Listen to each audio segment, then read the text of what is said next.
Uma distribuição Comev.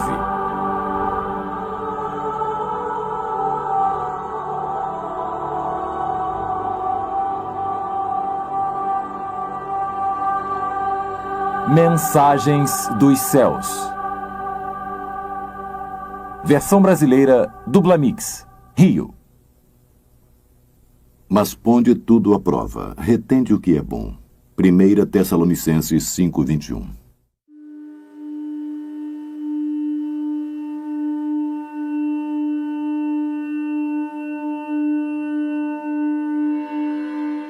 Como uma pessoa comum deve reagir a supostas aparições que visitam a Terra? São inexplicáveis. Mesmo assim, milhões acreditam na possibilidade de que esteja acontecendo.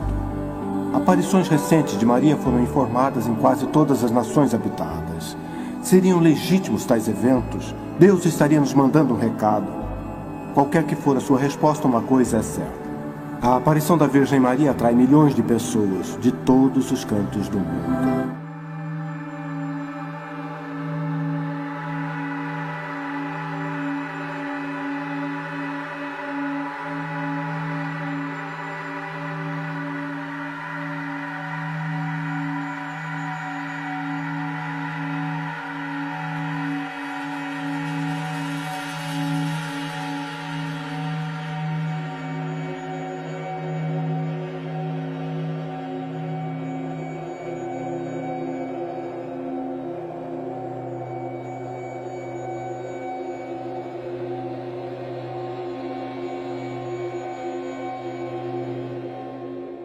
Por todo o mundo, informações de eventos sobrenaturais estão atraindo milhões de pessoas a locais de aparição da Virgem Maria.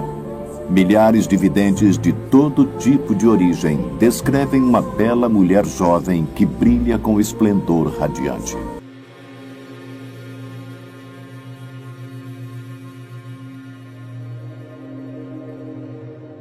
Ela subiu, ela era bem grande, está ali de pé.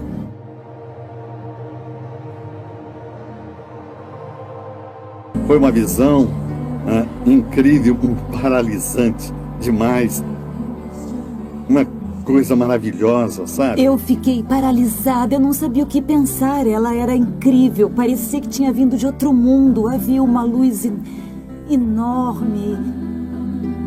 Ela aparece como uma mulher viva, tridimensional e pulsante, envolta numa luz extraordinária.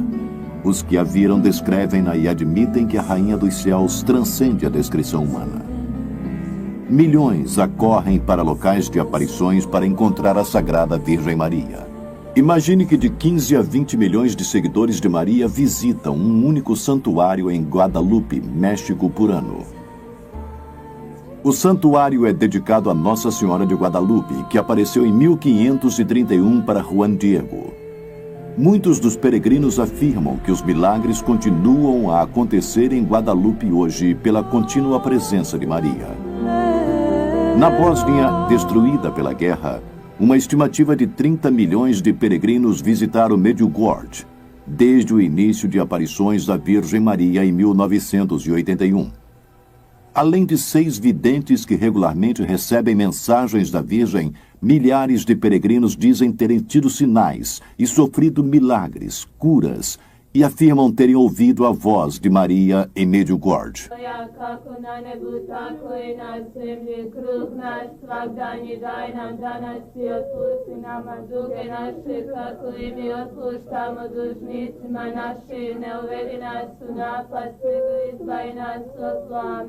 Slava Otcu i Sinu i Duhu Svetom, kako bijaše na početku, tako i sada i vata vijeke vjekov. Amen.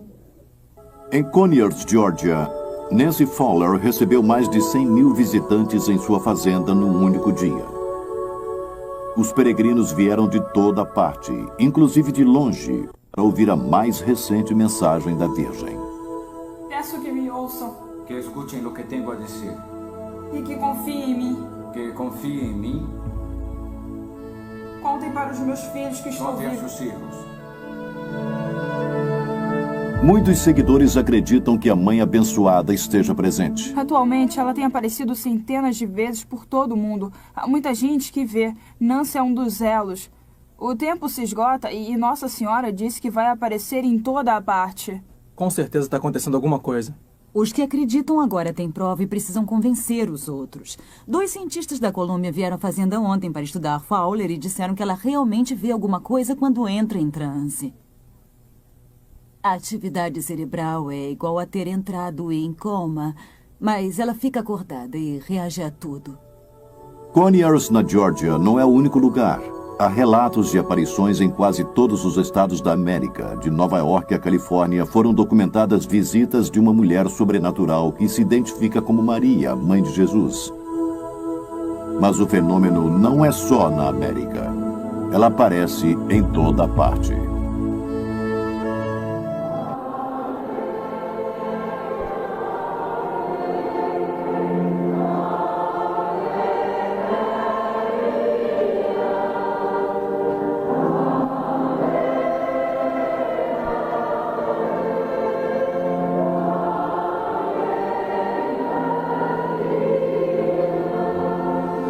Em 1997, a revista Newsweek fez uma matéria de capa com a popularidade crescente de Maria. O artigo diz: de muitas maneiras, o século XX pertenceu a Maria. De quase todos os continentes, videntes informaram mais de 400 aparições da Virgem, mais do que em 3 séculos reunidos. E somadas, essas visões apontam para que o movimento mariano acredite ser a era milenar de Maria.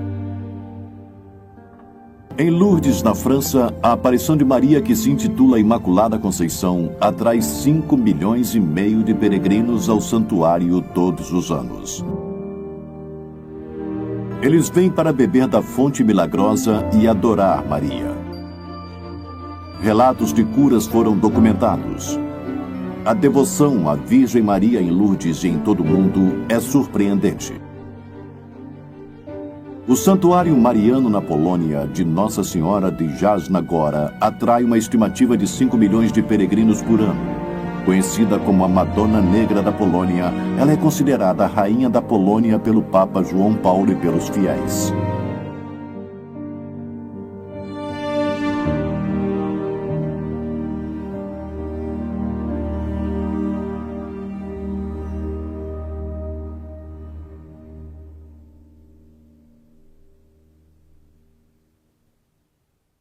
Rei Casimiro, o Grande, ele declarou Nossa Senhora da Polônia, algo em comum. O padre Simon Stefanowicz explica a importância e a presença de Maria em Jasna Góra para o povo da Polônia. A devoção é bem forte e difundida. Há constantes revelações e aparições de Maria em resposta às orações e na fé em Deus e através dela, isso é certo.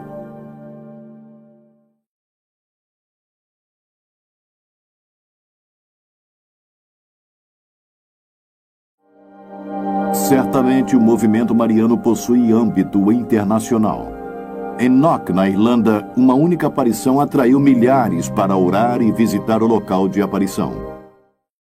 Este santuário de Maria foi visitado por 4 papas durante o século, inclusive pelo Papa João Paulo II, que fez uma peregrinação a Knock em 1979, e Madre Teresa, que visitou o local em 1993.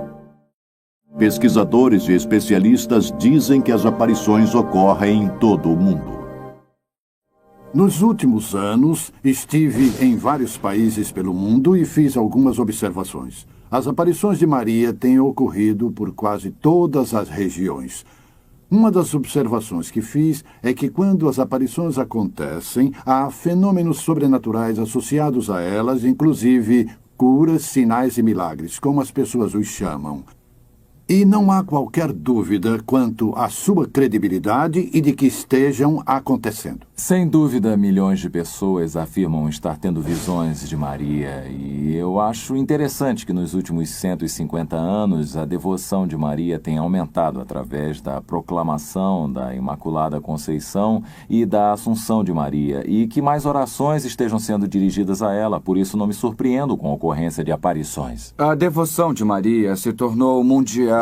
Eu acho que irá se tornar maior ainda, não apenas na América do Norte, mas já está se tornando maior na América do Sul e na América Central, onde estive por diversas vezes e onde ela já é imensa. Se você não acredita em Maria, você é realmente banido. As aparições de Virgem Maria são sobrenaturais, não há dúvida.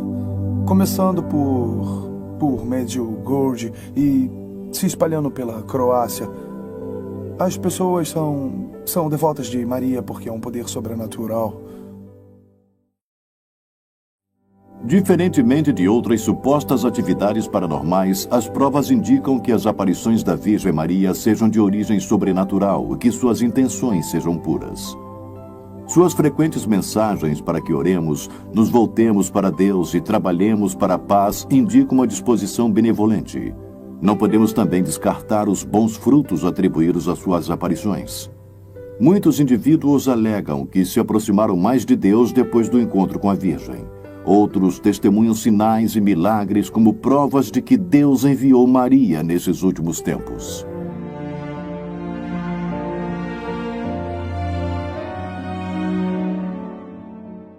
É muito maior do que realmente é por causa dos milagres que acontecem aqui. Há muletas deixadas até no canto e pessoas que são curadas aqui. O óleo, como você pode ver, está nas mãos. Ele encharca, está cheio de óleo. Há recipientes e tudo aqui. Pode ver esse copo aqui, por exemplo. Agora ela está produzindo óleo. É, realmente é algo comum no Egito. Acontece muito. E estão acostumados. Por isso não é incomum. O incomum é ter acontecido aqui na América. As chances que as pessoas têm de ver um milagre aqui e acreditarem em alguma coisa que muita gente não acredita só de ouvir alguém contar. A senhora está me entendendo? Dizem que Deus age de forma misteriosa. Eu vi a Virgem, ela saiu das nuvens e eu vi a silhueta dela. Vi a Virgem Maria usando uma coroa de ouro. Maria transformou a prata em ouro. Era de prata pura. As contas e o crucifixo agora é de ouro. Eu toquei a cruz do lado de fora com o meu rosário e ele simplesmente se transformou em ouro. Não é ótimo? E o jovem silencioso cria um quadro após outro da Virgem Maria, juntamente com estatuetas com o líquido que sai dos olhos. O que acha que é no algodão? Lágrimas de Maria. As lágrimas de Maria. Você acredita que fisicamente seja isso mesmo? As lágrimas de Maria. É um milagre. Não acha que isso seja óleo aromático? Não. É impossível.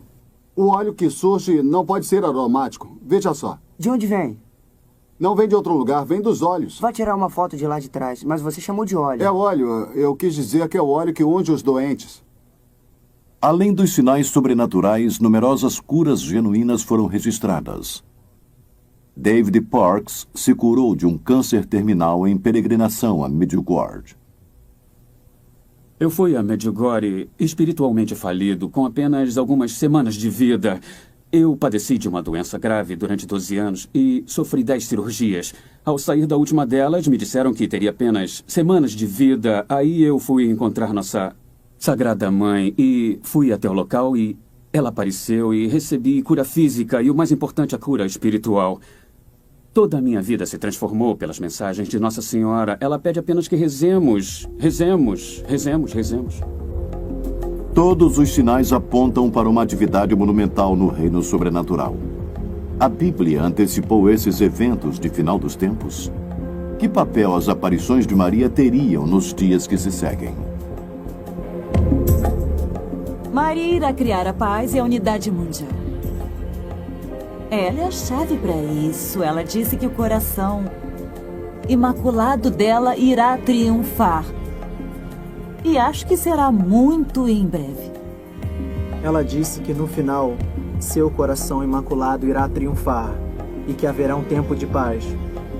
Então, se obedecermos os pedidos de Nossa Senhora e de rezarmos o rosário, todos os dias, para o mundo se consagrar e a seu coração imaculado, e para que todos façamos as devoções nos primeiros 5 sábados. No final, Nossa Senhora disse que seu imaculado coração irá triunfar e que haverá um tempo de muita paz e de muita bondade no mundo.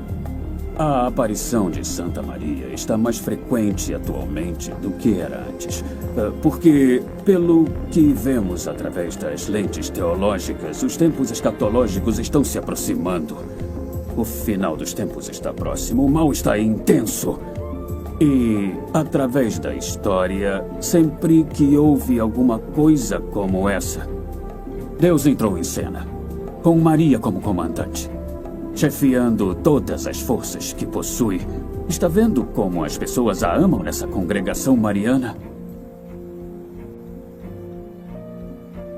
Esses eventos são realmente notáveis. Milhões de fiéis devotos de todo o mundo seguem e obedecem às aparições de Maria. No entanto, a Bíblia nos ensina a testar todos os espíritos, mesmo aqueles que vêm em nome de Cristo. Como cristãos, acreditamos que a Bíblia seja a palavra inspirada de Deus para a humanidade. Vamos nos desviar um pouco e examinar algumas das provas que demonstram que a Bíblia é realmente a palavra de Deus e é a nossa única fonte de discernir a verdade espiritual. Eu creio que a Bíblia seja a palavra inspirada de Deus, em virtude da realização das profecias no Velho Testamento. Há mais de 300 previsões relativas ao Messias e sobre sua primeira vinda, que Jesus cumpriu ao vir para a Terra. Há muitas profecias que nós podemos examinar. A Bíblia diz que ele nasceria de uma virgem. Sabemos que isso aconteceu. A Bíblia também nos fala que ele nasceria em Belém, da Judéia. Isso aconteceu. Daniel, no capítulo 9, diz que ele, o Messias, teria que nascer antes da destruição do templo da cidade de Jerusalém em 70 DC, por Tito e pelo exército romano. E Jesus cumpriu essas profecias. O Salmo 22 graficamente descreve a morte cruel, a crucificação de Jesus Cristo. E esse salmo foi escrito 1000 anos antes que a crucificação fosse um método de punição usado pelos romanos.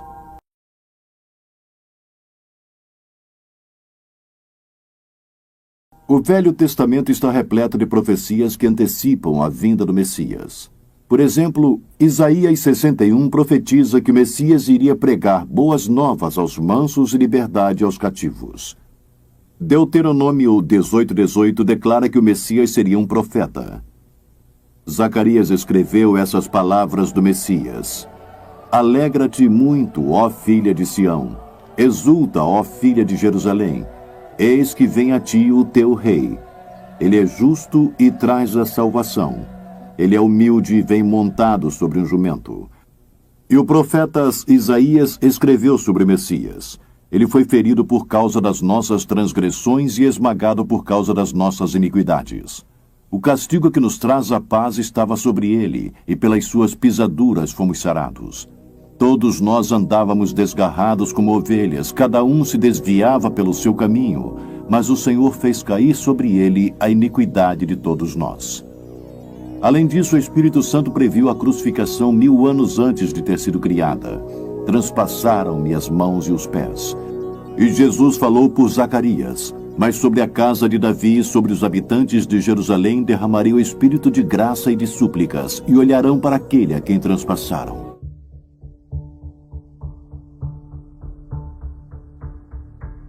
Quais são as chances de que Jesus tenha cumprido essas 300 profecias? Uma das predições é que ele nasceria em Belém. Quais as chances de que um indivíduo nasça realmente em Belém?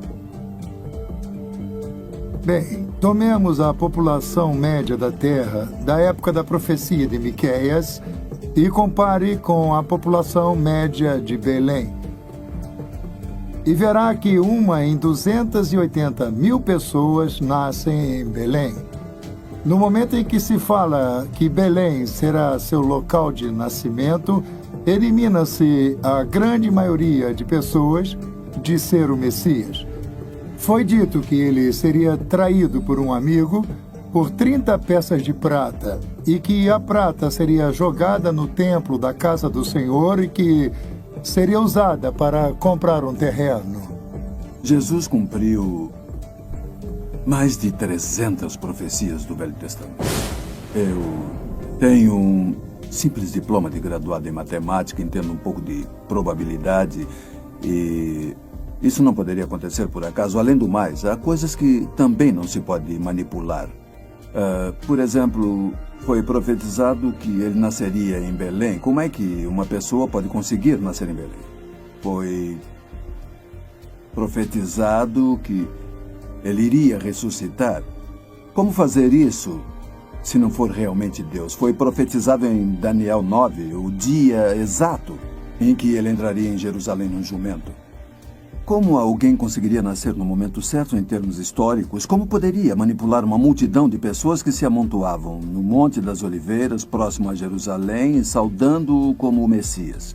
Como poderia fazer isso? Cada detalhe de sua traição, o preço da transação, onde aconteceu, quem finalmente fica com o dinheiro e onde vai parar, detalhes que são incríveis, foram antecipados.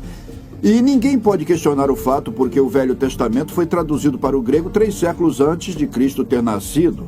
A chamada versão dos 70, com 4 cópias ainda existentes. De forma surpreendente, Jesus cumpriu todas as profecias messiânicas com exatidão, embora elas tivessem sido escritas anos antes de seu nascimento. A probabilidade de cumprir apenas 8 dessas profecias foi calculada como uma chance em 10, até a 28ª potência. Certamente Jesus é o Messias, o Filho de Deus, o Salvador do mundo. Quando Lucas escreveu para seu amigo Teófilo o livro conhecido como Atos dos Apóstolos, disse que Jesus se apresentou vivo depois da paixão e morte. Através de muitas provas infalíveis, houve muitas testemunhas da ressurreição de Jesus e, na verdade, Paulo nos conta que houve mais de 500 de uma só vez. O fundamento da cristandade é a ressurreição de Cristo. As provas de que Jesus tenha ressurgido dos mortos são surpreendentes. Primeiro, o Novo Testamento informa que centenas de testemunhas oculares viram a ressurreição de Jesus. Se eu lhes dissesse que John F. Kennedy foi assassinado em Dealey Plaza por arco e flecha, você por acaso acreditaria? É claro que não. Por quê? Porque entre nós houve testemunhas daquele fato. E quando Paulo escreveu sua primeira carta aos Coríntios, em sua plateia havia centenas de pessoas, porque mais de 500 irmãos testemunharam a volta do Senhor. Então, ele não criou isso do nada. As pessoas para as quais ele escreveu já sabiam do fato. Em segundo lugar, as autoridades romanas e judaicas jamais conseguiram obter o corpo de Cristo, embora tivessem guardado e lacrado o túmulo. Há 2 grandes provas da ressurreição. A primeira é Roma, que, segundo o Evangelho, ficou emudecida.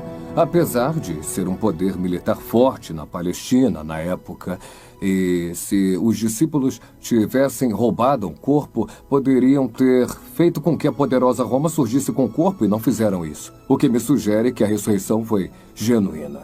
Se a ressurreição de Jesus não tivesse ocorrido, teria sido bem fácil provar o contrário. Mostrando o corpo de Jesus Cristo nunca foi encontrado. Em terceiro lugar, os apóstolos acovardados durante o julgamento e crucificação de Jesus tornaram-se testemunhas ousadas de sua ressurreição depois de terem visto o Senhor vivo após sua morte. Com relação aos discípulos, sua reação inicial foi de medo, de intimidação pelos judeus, mas depois da ressurreição houve grande ousadia e isso novamente me sugere que algo aconteceu para que houvesse uma mudança de atitude, que eles estivessem dispostos a morrer, como resultado do evangelho que pregavam e que falava da vinda do Senhor Jesus. De repente, em poucas semanas, os homens saem pelo mundo para pregar um Cristo ressurgido. Fica evidente que a mudança de atitude sofrida tenha sido por causa de terem realmente visto Cristo vivo. Não há outra explicação lógica para o fato. E todos aqueles homens perderam suas vidas proclamando Cristo, sua crucificação e sua ressurreição dos mortos. Somente um deles chegou à idade madura, João. Fica evidente que as provas históricas e a vida dos apóstolos confirmam um Cristo ressuscitado. Além do mais, a morte e a ressurreição de Jesus modificaram o curso da história e reescreveram o tempo de antes de Cristo para depois de Cristo. Qualquer um que rejeite a ressurreição de Cristo ou a Bíblia como a palavra inspirada de Deus, estará rejeitando um fato provado de forma mais absoluta do que qualquer outro no mundo. Alguém disse que a Bíblia é como uma bigorna, que o martelo dos homens batem nela há séculos e se desgastaram há muito tempo, mas a bigorna continua intacta. E a Bíblia é assim, a palavra de Deus. As pessoas a atacam há anos, mas ela está de pé. Verdadeiramente a Bíblia é a palavra de Deus para a humanidade. Em 2 Timóteo 3,16, toda a Escritura é divinamente inspirada e proveitosa para ensinar, para repreender, para corrigir, para instruir em justiça. Em João capítulo 1 está escrito que Jesus, Ele mesmo, é a palavra de Deus. E o Salmo 138 afirma que Deus engrandeceu, acima de tudo, o seu nome e a sua palavra. E será com a palavra de Deus que iremos testar essas mensagens dos céus.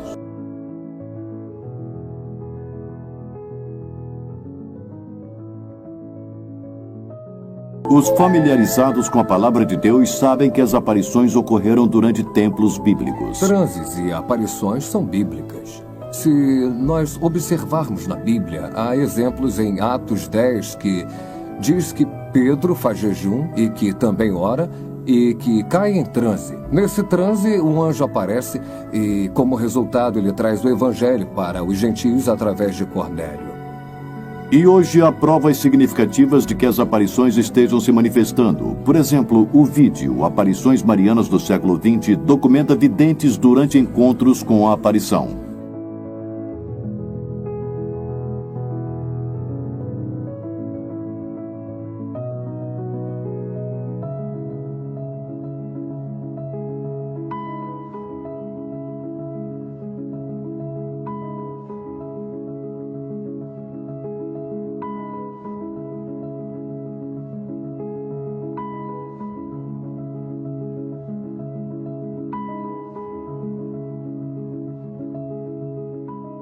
No entanto, a Bíblia registra que nem todas as aparições originam de Deus.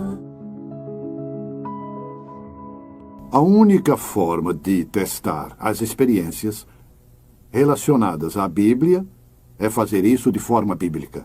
Porque se abraçarmos experiências fora da Bíblia, não há dúvida de que seremos enganados. Não é surpresa para seguidores que a aparição de Maria proclame temas bíblicos. Temos um exemplo da Senhora de Medjugorje.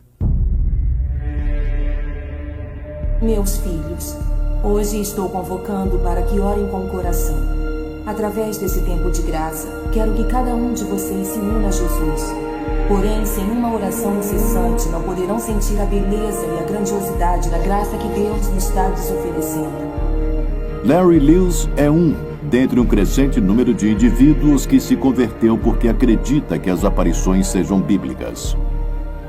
Eu fui ministro protestante durante mais de 30 anos em diferentes áreas de ministério e estava feliz, contente, emocionado com isso. E eu era pastor da Igreja Metodista Unida e numa de minhas pregações fomos cegados pela Mãe abençoada. Ela surgiu do nada e revirou nossa vida.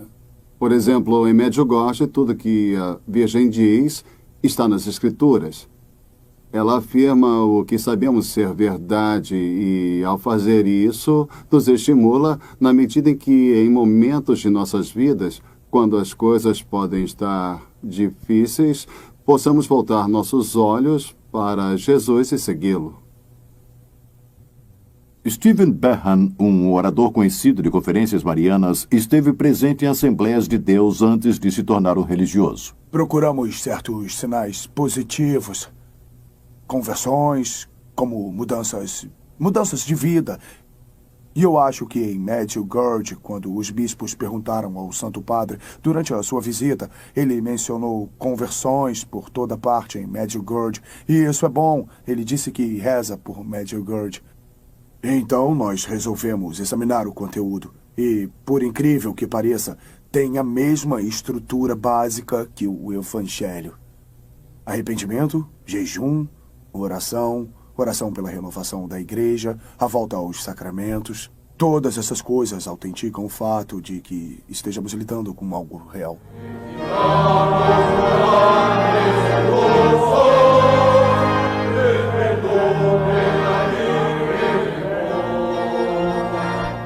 Por esses e outros motivos, a Igreja Católica Romana aprovou várias aparições.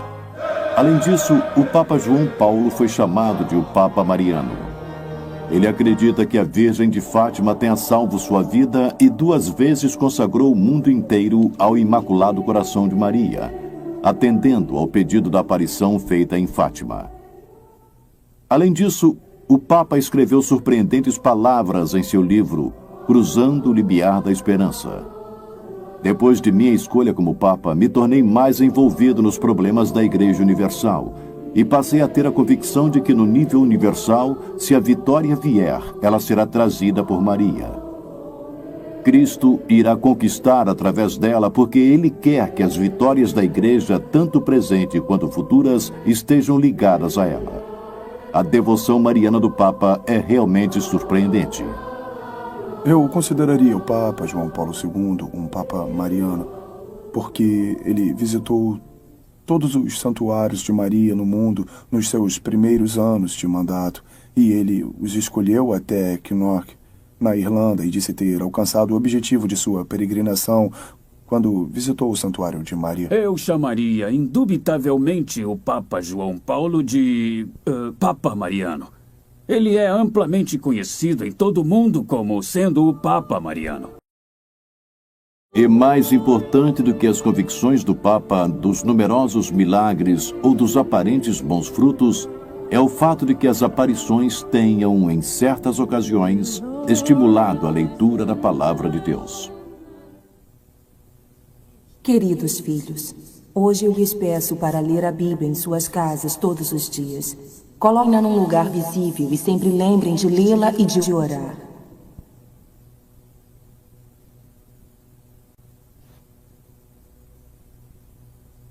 As mensagens das aparições possuem muitas verdades da Escritura. Mensagens para orar, ler a Bíblia e confiar em Jesus são bíblicas. É possível que Deus tenha enviado a Sagrada Maria para nos acordar desse entorpecimento espiritual.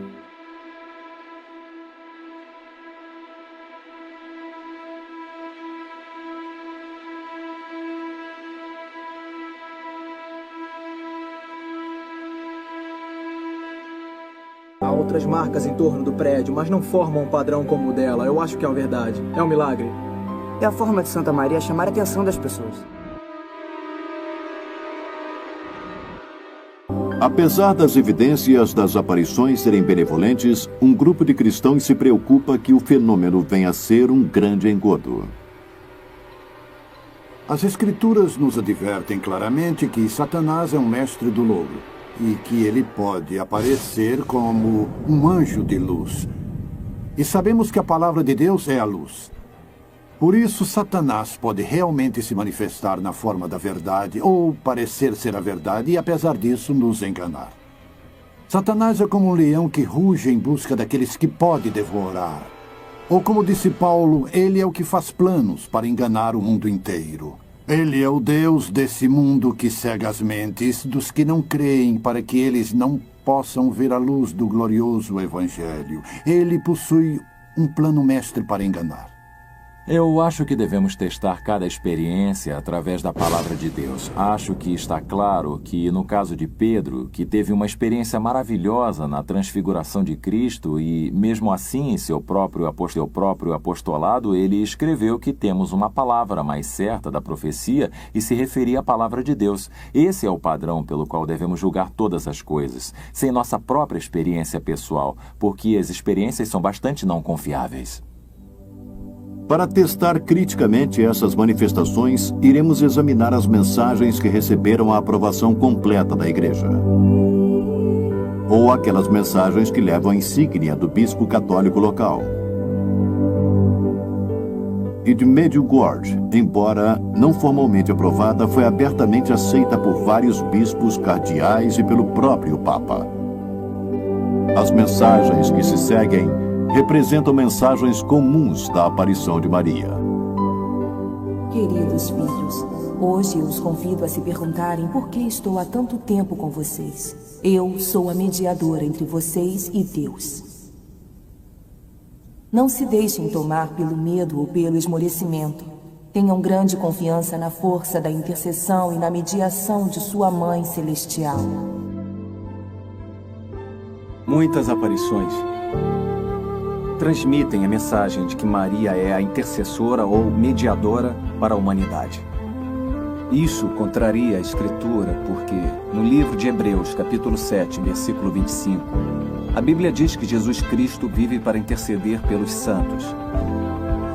E em 1 Timóteo e também em Hebreus, a Bíblia declara que há um Deus e um mediador entre Deus e os homens, e ele é Jesus Cristo. Para que alguém fosse mediador entre Deus e o homem, ele teria que ser totalmente Deus e totalmente homem e não ter pecados. E Jesus Cristo é de fato totalmente Deus e totalmente homem. Meus filhos, eu sou a mãe dos bons conselhos, mediadora que tenta convencê-los a ouvir o chamado. Minha mensagem é de fé, de amor e de esperança. Mais do que tudo, ela traz a reconciliação entre os povos e as nações. É a única coisa que pode salvar esse século da guerra e da morte eterna. Jesus é a única forma, a única verdade, a única vida. Ele é o construtor de pontes entre Deus e o homem. Se você tentar pegar um desvio à esquerda ou à direita, jamais chegará lá. É apenas através de Jesus e ponto final. A Bíblia declara com clareza: há apenas um Deus e um mediador entre Deus e o homem, e é Jesus Cristo. A aparição não só proclama ser nossa mediadora e intercessora, mas também diz ser nossa advogada junto a Deus. O mundo se degenera de tal forma que foi necessário que o Pai e o Filho me enviassem ao mundo, para todos os povos, para ser advogada deles e para salvá-los. 1 João 1,2 nos diz que se qualquer homem pecar, temos um advogado junto ao Pai, Jesus Cristo, o justo. Apenas Cristo é justo e, portanto, Ele, com sua justiça, pode interceder e advogar pelos pecadores. Essas regras pertencem exclusivamente a Cristo e não podem, de forma alguma, ser atribuídas a Maria. Jesus Cristo é nosso advogado. Ele jamais sugeriu que alguém chegaria até ele através de Maria, não nessa terra e nem em outra. Isso não está declarado e, portanto, denigre Jesus Cristo. Porque não podemos ir direto a ele. Ele é meu Salvador, é ele que me ama. E disse que chegaremos ao Pai através dele. Então, onde entraria Maria? A Bíblia não diz isso. Além dessas alegações, a aparição diz que veio para salvar o mundo. Eu os conclamo a se abrirem totalmente através de mim, para que através de cada um de vocês eu possa ter a capacidade de converter e salvar o mundo. Eu apenas sou capaz de salvá-los das calamidades que virão. Aqueles que colocam a confiança em mim serão salvos. Minha filha, nessa hora eu sou a arca para todos os seus irmãos. Eu sou a arca da paz, eu sou a arca da salvação. A arca onde meus filhos devem entrar se quiserem viver no reino dos céus. Eu acho que é importante o que diz Mateus capítulo 1, quando o anjo aparece para José para anunciar o nascimento. Ele primeiro menciona Maria, que dará à luz a um filho. Esse é o papel dela, dar à luz a um filho. E depois ele diz a José o que deverá fazer, que deverá chamá-lo Jesus, porque ele salvará todos de seus pecados. Então, Maria devia dar à luz a um filho, José devia dar seu nome, mas Cristo é o Salvador. Ele irá salvar as pessoas de seus pecados, e é claro que Pedro afirma em sua primeira epístola que não somos redimidos através do ouro e da prata corruptíveis, mas com o sagrado sangue de Cristo, como o Cordeiro sem mancha nem pecados. Só há um Salvador dos homens. Cristo mesmo disse: o Filho do Homem veio para buscar e salvar aqueles que estejam perdidos. Maria reconhece que é pecadora e que precisa de um Salvador. E isso nós podemos ver pela Escritura, que ela pede que Jesus se torne o seu próprio Salvador. Em Lucas capítulo 1, versículos 46 e 47, Maria diz: minha alma engrandece ao Senhor e meu espírito se alegra em Deus, meu Salvador. Que bela declaração de Maria. Veja a simples e humilde Maria.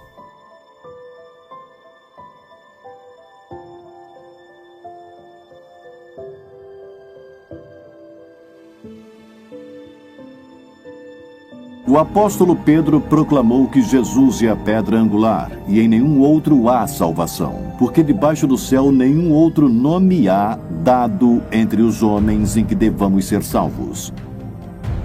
E na Bíblia Deus proclama em Oséias 13:4: não conhecerás outro Deus além de mim, porque não há Salvador senão eu. Além do mais, a aparição atribui a si outras características que apenas Deus possui. Por exemplo, ela diz ser onipresente. Jamais estarão sós. Meu coração imaculado irá ser seu refúgio e o caminho que os levarão a Deus. Em todos os momentos devem ser o que eu gostaria que fossem. Em cada momento devem fazer o que eu faria. Não tenham medo, porque sempre estarei perto de vocês. Não fiquem tristes. Eu estou com todos vocês, mesmo que não me vejam. Eu sou a mãe de todos os pecadores. Uma coisa impressionante sobre as aparições é que ela declara estar no mesmo lugar, na mesma hora, por todo o mundo. Isso é declarar ter atributos de divindade. Somente Deus tem o atributo da onisciência, da onipresença e da onipotência. Estão atribuindo qualidades de Deus a Maria, que foi uma humilde serva do Senhor, obediente a Ele, um exemplo maravilhoso para os fiéis, mas certamente não é a Maria onipresente, onisciente e onipotente do catolicismo romano. É claro que Jesus, Todo-Poderoso, prometeu a seus seguidores: e eis que eu estou convosco todos os dias até a consumação dos séculos. A aparição se proclama como a corredentora. Eu estou aqui como corredentora e advogada. Tudo deve estar concentrado nisso. Repitam comigo. O novo dogma será o dogma da corredentora. Até que eu seja reconhecida onde a Santíssima Trindade deseja que eu seja, eu não pararei de exercer completamente o meu poder. No trabalho maternal de corredenção e de mediação universal de graças. A ideia de que Maria seja a corredentora de Jesus Cristo é contrária ao entendimento bíblico. Uma coisa é ser um pouco heterodoxo, um pouco periférico, mas outra coisa é ir diretamente em oposição à verdade central da Bíblia. Não estamos falando de detalhes. Muitas denominações possuem exagero de ponto de vista sobre questões periféricas. Estamos falando em contrariar o tema central do Evangelho. E quando digo Evangelho, eu falo sobre o tema que Deus expôs em Gênesis capítulo 3 até o final. E é por isso que tais afirmações, alegações, são antibíblicas. Não apenas não bíblicas, são antibíblicas e, portanto, perigosas.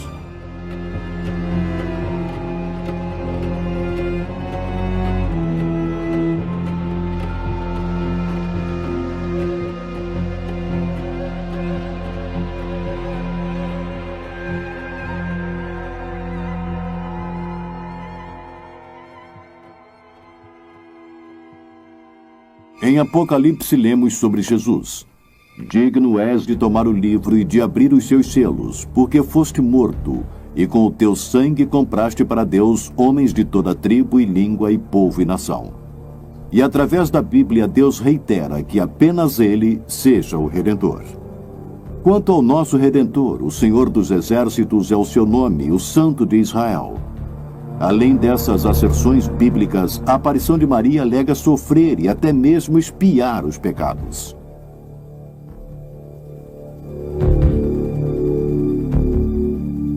Eu amo vocês mesmo quando estão longe de mim e de meu filho. Eu peço para que não permitam que meu coração derrame lágrimas de sangue pelas almas que estão se perdendo através dos pecados. Por longo tempo venho sofrendo por vocês. Para que meu filho não os abandone, eu sou forçada a orar para ele sem parar. Por mais que façam, jamais poderão reparar a dor que senti por vocês. Eu corajosamente afirmo que o sofrimento dele se tornou meu sofrimento, porque o coração dele era meu, e como Adão e Eva trocaram o mundo por uma maçã, de certa forma meu filho e eu redimimos o mundo com um coração. Em muitas aparições que as pessoas têm de Maria hoje em dia, ela declara sofrer e expiar com Jesus. Isso não é bíblico porque a Bíblia declara que Cristo sofreu por nossos pecados. Na verdade, quando ele morreu, ele disse que tudo estava terminado, que tinha pagado por nossos pecados e por nosso sofrimento na cruz. Pedro escreve, porque também Cristo morreu uma só vez pelos pecados, o justo pelos injustos, para levar-nos a Deus, sendo na verdade morto na carne, mas vivificado no Espírito.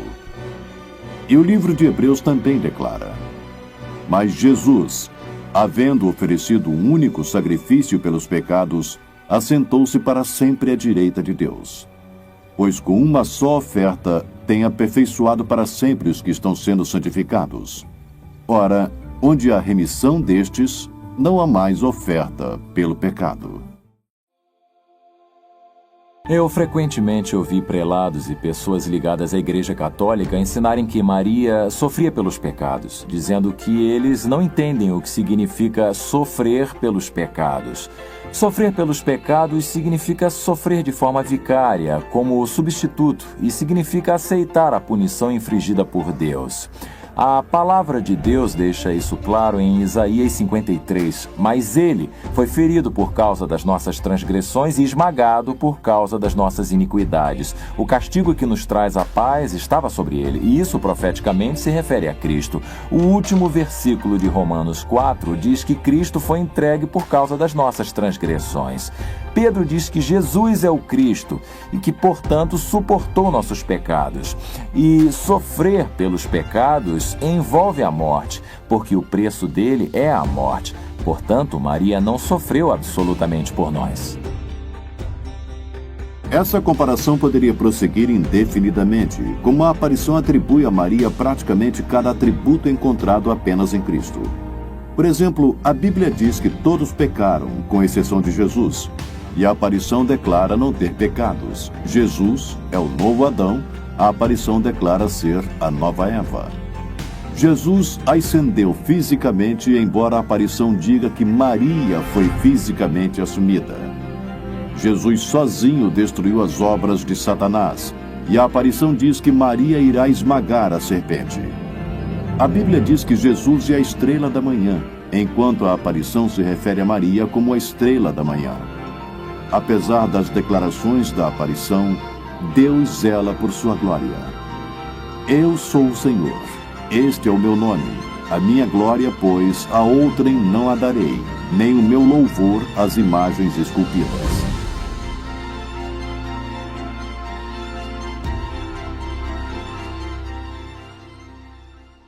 Examinamos apenas mensagens aprovadas pela Igreja e as de Medjugorje. E mesmo assim, elas claramente contrariam a Bíblia. Certamente a humilde serva do Senhor jamais chamaria atenção sobre si mesma. Nem a Virgem Maria iria contradizer a palavra de Deus. Se não é a Maria de Nazaré, como explicar esses acontecimentos? Quem, Ou o que estaria por trás dessas manifestações?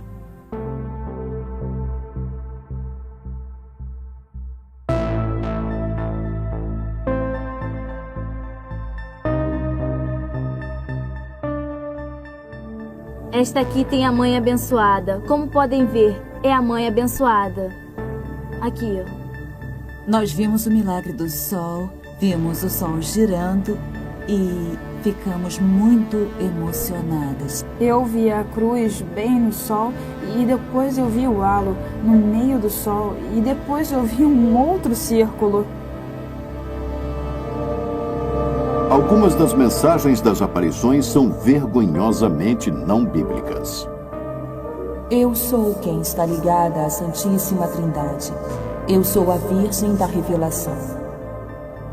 Mas Deus declara: eu sou o primeiro e eu sou o último, e fora de mim não há Deus. Meus filhos, eu sou a porta para o paraíso e o auxílio na terra. No Sermão da Montanha, o Senhor se referia à longa estrada que levaria à destruição, e muitos encontrariam aquele caminho. Mas depois ele fala sobre a estrada estreita, em suma, ele próprio, e que poucos a encontrariam. Portanto, nessa estrada estreita só há um caminho para Deus. E Jesus disse: eu sou a porta, e certamente quem por mim entrar será salvo. Só há um caminho para o céu, e é através do Cristo crucificado. Há muitos outros problemas. Por exemplo, a aparição ordena que seus seguidores venerem suas imagens. Como mãe, eu quero lhes dizer que estou aqui com vocês, representada pela imagem que aqui está. Cada uma de minhas imagens é sinal de minha presença e os lembrará de sua Mãe Celestial.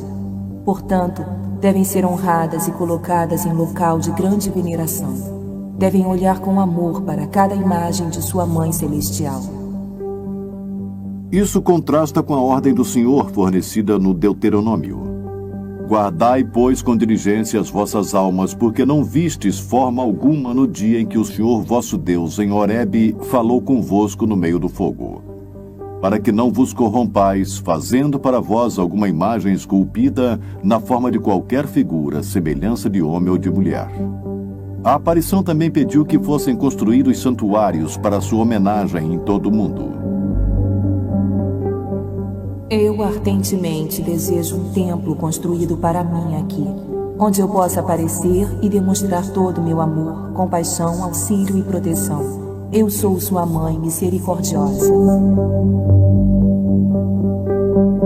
A maioria das aparições pede que se construam santuários, e milhares deles foram construídos por todo o mundo. E as pessoas vão lá se ajoelhar perante a Maria. Eu os vejo ajoelhando, andando de joelhos em Fátima e outros lugares.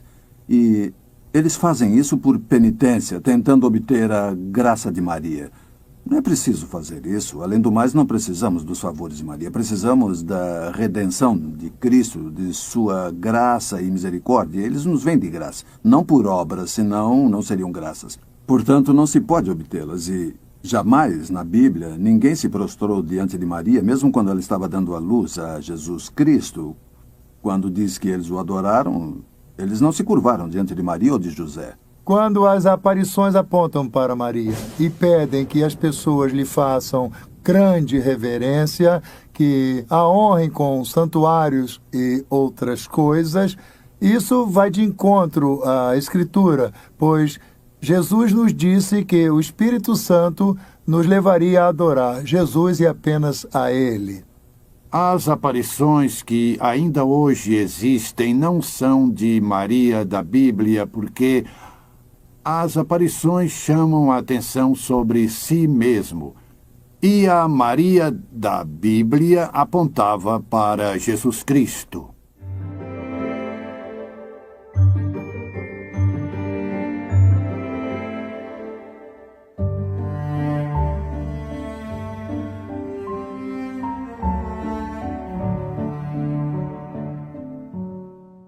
Se as aparições não são de Maria, quem então estaria aparecendo? Ironicamente, a própria aparição nos dá a resposta.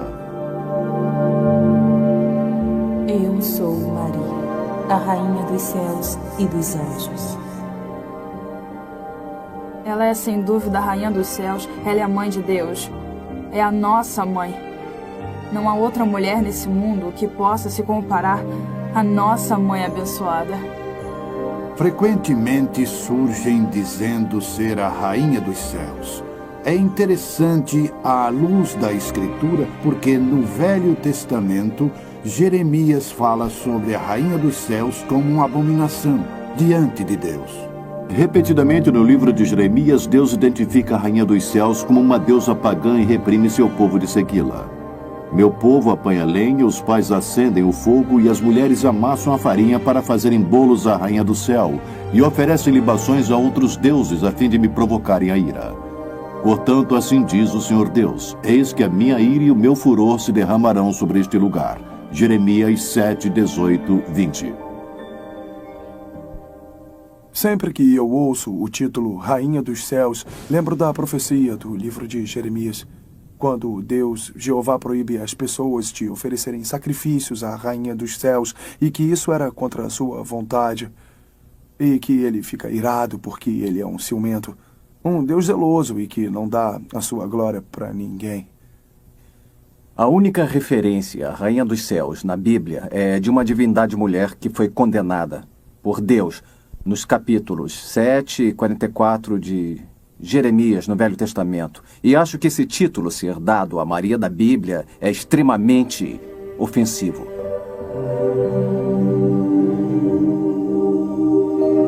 Além do mais, a rainha dos céus frequentemente aparece com um bebê, presumivelmente Jesus.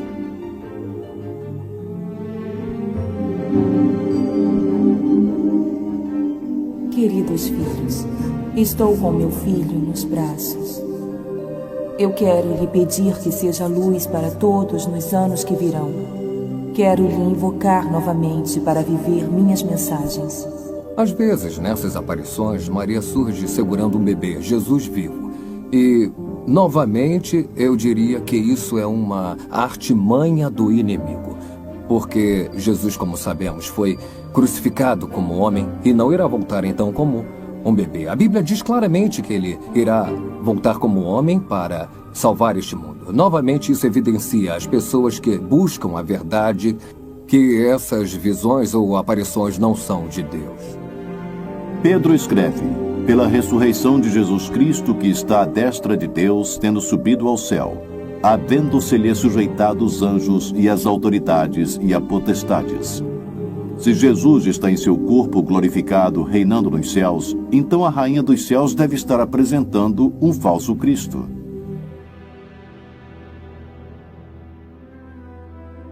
A rainha dos céus existe há milênios, seduzindo e enganando o povo de Deus. É possível que ela seja a entidade que personifica Maria. A Bíblia indica que ela estaria ativa durante os últimos dias. As Escrituras nos falam de uma mulher perversa, uma senhora e rainha que irá enganar as nações.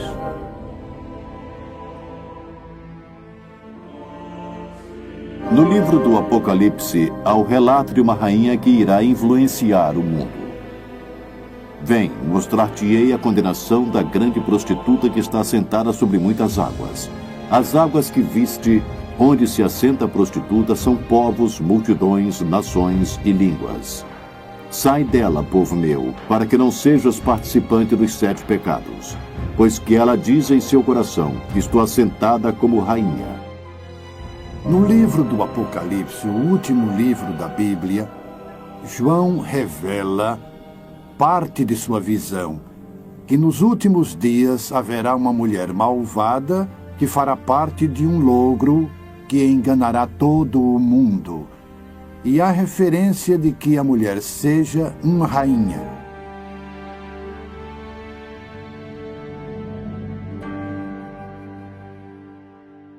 A Senhora das Nações, que é a noiva do Senhor, a rainha do Rei, que recebeu esse título do Senhor, novamente salvou o mundo por sua intercessão. Mais uma vez, ela o salvou. Jesus Cristo irá glorificá-la como rainha. E ela estará aqui, será reconhecida como rainha de tudo o que Deus fez, a rainha do universo, a rainha de toda a humanidade, a rainha de tudo o que Deus criou. Ela será a rainha, será uma rainha glorificada, e não haverá dúvida de quem ela é ou será. Ela será a mãe zelosa de Jesus Cristo, que tem todo o poder. Além disso, em Isaías capítulo 47, há previsão sobre a rainha dos reinos. Desce e assenta-te no pó, ó virgem filha de Babilônia.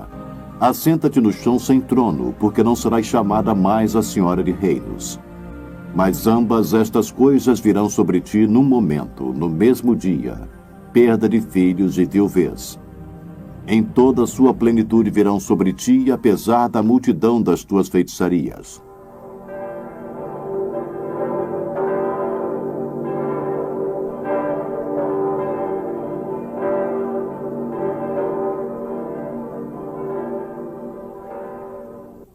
É perturbador descobrir que uma aparição se intitule a Senhora de Todas as Nações.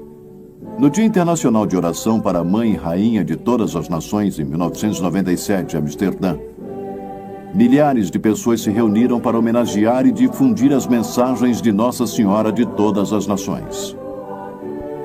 Eu, com o meu bispo auxiliar, Sr. Punt, aprovo o título de Senhora de Todas as Nações e permito sua veneração pública.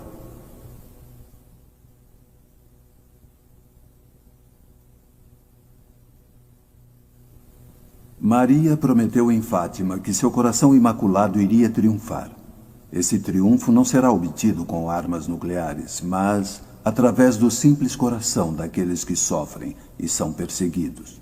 Dos que se dedicaram integralmente a Maria, a corredentora, sob o título de Senhora e Mãe de Todas as Nações. Maria nos mostra em Amsterdã que há uma forma para a unidade e paz na Igreja, e que através da Igreja para o mundo. Por mais surpreendentes que sejam tais afirmações, o desejo das aparições em ser declarada corredentora em breve deve ser satisfeito. Quando o dogma, o último dogma da história mariana, for proclamado, a Senhora de Todas as Nações dará a paz, a verdadeira paz ao mundo. As nações, no entanto, devem rezar minha oração junto com a Igreja. Elas devem saber que a Senhora de Todas as Nações veio como corredentora, mediadora e advogada. Que assim seja.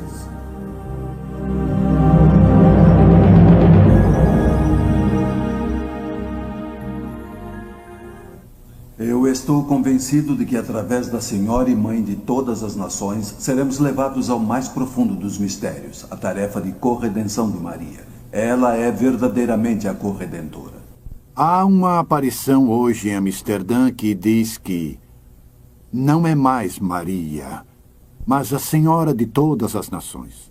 E essa aparição que declara ser a corredentora e que, se for declarada a corredentora pelo Papa, ela trará uma era de paz. Também é interessante ver que a maioria das aparições enfatiza a importância da paz e da unidade. Por exemplo, a aparição que se identifica como Mãe da Eucaristia declarou: Falem sobre a Mãe da Eucaristia, porque a Mãe da Eucaristia encerra a história. Todas as mensagens vêm de Deus e em todos os locais em que apareço, falo sobre as mesmas coisas. Porque através do triunfo da Eucaristia, a Mãe quer que todas as igrejas se unam para que haja apenas uma igreja para todos os povos. Santa Maria, Mater Dei, ora pro nobis peccatoribus, nunc et in hora mortis nostre. Amém. Ave Maria. Além disso, em 8 de outubro de 2000, o Papa João Paulo e 1.500 bispos, o maior grupo desde a reunião Vaticano II, confiaram à humanidade o terceiro milênio a Nossa Senhora de Fátima, uma aparição que promete triunfar e conseguir a paz mundial.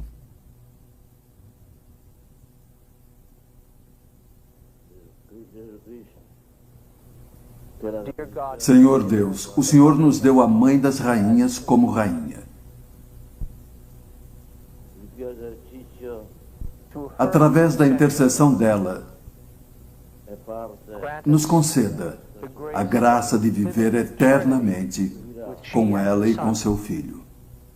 E o objetivo dela é trazer o corpo de Cristo para a comunhão, para que aqueles que estiveram separados, quer sejam ortodoxos, protestantes ou católicos, de qualquer grupo que se fale, que estiveram afastados um dos outros todos esses anos, possam se aproximar e que possam ser o corpo de Cristo unificado, conforme João 17 disse que seríamos. Bom, para mim, o movimento mariano, ele foi além da Igreja Católica. Está evidente que uma frente comum está sendo apresentada por essas aparições em todo o mundo. Não importa onde aconteçam. Há uma mensagem comum que é a paz mundial, a unidade global pela paz, e nenhuma aparição negou qualquer outra. Eu acho que o mundo está faminto por paz e claramente não haverá paz até que o príncipe da paz chegue. Haverá uma falsa paz. A Bíblia fornece muitos detalhes de eventos mundiais. O horizonte geopolítico está delineado num período de tempo que chamamos de final dos tempos. As mensagens de paz também são profeticamente relevantes, mas a Bíblia nos diz que quando estiverem dizendo paz e segurança, então lhes sobrevirá repentina destruição. Essa questão da paz e unidade mundial é interessante, porque o mundo também está se dirigindo para o chamado ecumenismo. Tudo isso parece bom à primeira vista, que todos iremos nos dar bem, até que nos damos conta de que envolve a negação da verdade. A Bíblia nos avisa de uma falsa paz que irá enganar as nações. Além do mais, Jesus e os autores do Novo Testamento avisam que o logro irá aumentar nos últimos dias. Por exemplo, Paulo escreve: "Mas os homens maus e impostores irão de mal a pior, enganando e sendo enganados." Além disso, a Bíblia nos avisa sobre esse iníquo, cuja vinda é segundo a eficácia de Satanás, com todo o poder e sinais e prodígios de mentira, e com todo o engano da injustiça para os que perecem, porque não receberam o amor da verdade para serem salvos.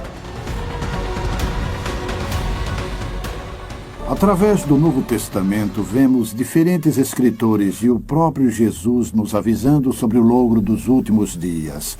Jesus disse que muitos por muitos serão enganados em seu nome. Paulo falou sobre o logro referente ao apóstata que tomaria lugar e que muitos seriam enganados.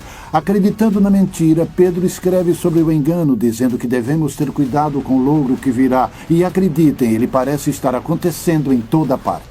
Em Mateus 24, ele diz, verso 34, Jesus falando: "Porque hão de surgir falsos cristos e falsos profetas, e farão grandes sinais e prodígios, de modo que, se possível fora, enganariam até os escolhidos." E Jesus, no capítulo 24, fala aos discípulos e nos fala também, dizendo que nos últimos dias haverá um grande logro. Não haverá somente adoradores de Maria, haverá outros adoradores que virão em nome de Cristo, dizendo que tem a solução. Jesus prediz que antes do seu retorno, os falsos profetas irão surgir e, se possível, irão enganar até os escolhidos. E isso me sugere que esses sinais e milagres serão tão convincentes que, apesar da graça de Deus, até mesmo os genuínos cristãos podem ser logrados e afastados, e somente por confiar em Jesus, totalmente, que encontraremos a liberdade e o afastamento do pecado. E digo que você, que está aí acreditando em sua igreja e em seu trabalho, que nada disso irá salvá-lo. Você precisa crer no Senhor Jesus Cristo, que irá libertá-lo e lhe dará vida eterna hoje. Sempre que uma pessoa diz que confia em Jesus no momento em que diz esse foi longe demais. Apenas a nossa crença em Jesus nos levará à salvação e à vida eterna. Há um hino cantado nas igrejas que diz assim: Eu não ouso confiar no quadro mais doce, mas me entrego totalmente ao nome de Jesus. Na rocha sólida de Jesus eu me coloco de pé, todo o resto é areia movediça. A Bíblia é bem clara quanto ao Evangelho de Jesus Cristo. É que ela é a mensagem que nos liberta, a mensagem que Deus nos amou tanto que Ele mesmo veio à Terra e morreu por nós, como sacrifício por nossos pecados. Não podemos fazer isso, mas Ele sim. E por causa de seu sacrifício, e por ser quem é e fazer o que fez, quando reconhecemos o que fizemos e quem somos, e pedimos a Ele para perdoar nossos pecados, a Bíblia diz que podemos ter um relacionamento com Ele, o Criador do Universo, e que tal relacionamento irá ser eterno. Jesus é o Criador, o Redentor. Somente há um Redentor, e o nome dele é Jesus Cristo.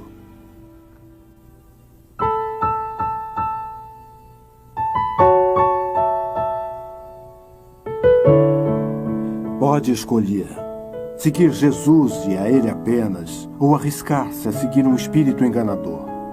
Jesus os ama e oferece a vida eterna de graça para aqueles que o procurem através da fé.